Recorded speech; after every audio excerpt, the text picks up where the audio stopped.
So, we're saying AI analysts, and it's kind of interesting. I hear some people say this is it's talk to data, it's conversational analytics, it's natural language query.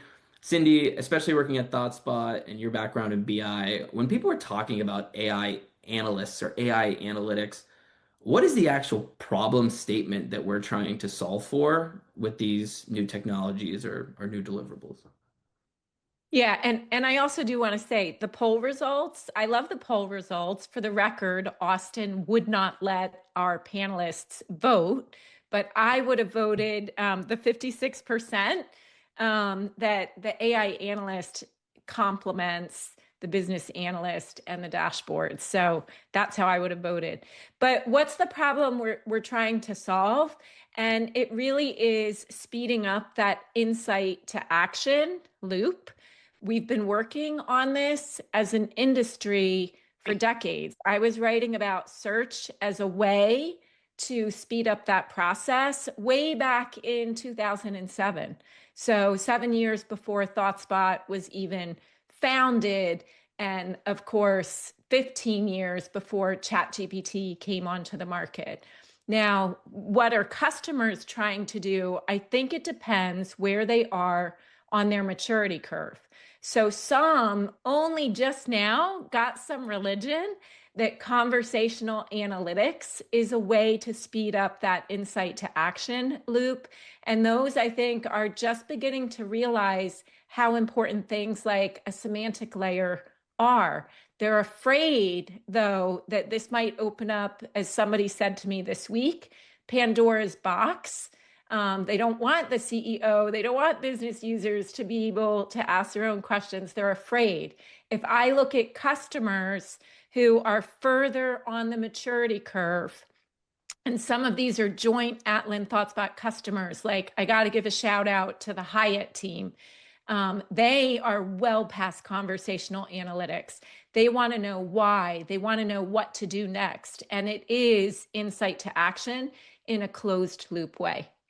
And Hyatt, Elevance, Sephora, some of these have spoken on the Data Chief podcast or Atlan webinars or at Snowflake events as well. Yeah, it makes sense. So you're saying there's definitely a maturity curve to this, and it's no Yeah. longer that people are just thinking about. There's people that are well into, the fours and fives into a maturity curve as well. Oh, for sure. And maturity is not the end game. It's again, it's that insight to action. And those actions, we've had bottlenecks, dashboard developers, it was a great career for a while, but dead-end dashboards, they're too slow moving. And so now even the more mature ones, they're looking at agent to agent communication to take those actions.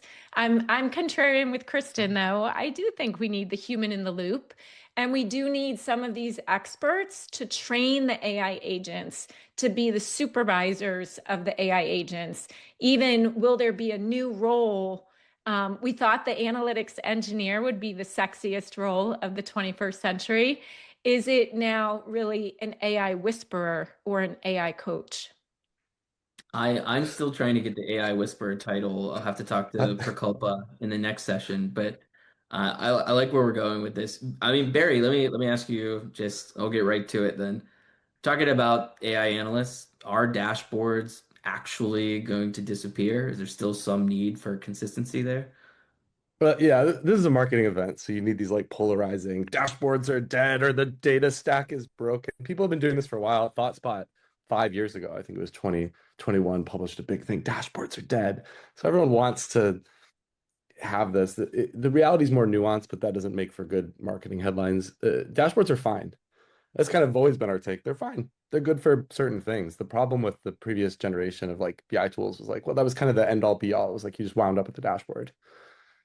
The problem is dashboards raise more questions than answers, and 80% of the interesting things you want to go with data really doesn't fit into that like 2D thing. So, Yeah. we've been thinking about this for a long time, but now you're just seeing this avenue to people to go and do different types of things and actually like dig deeper and ask follow-up questions. And so these things will complement each other. I have a product we make that's a really good AI analytics product. I use it every day. I also go and look at dashboards. sometimes. I'm like, there's a utility to a curated set of things that I can look at that's consistent, it's clear, can track.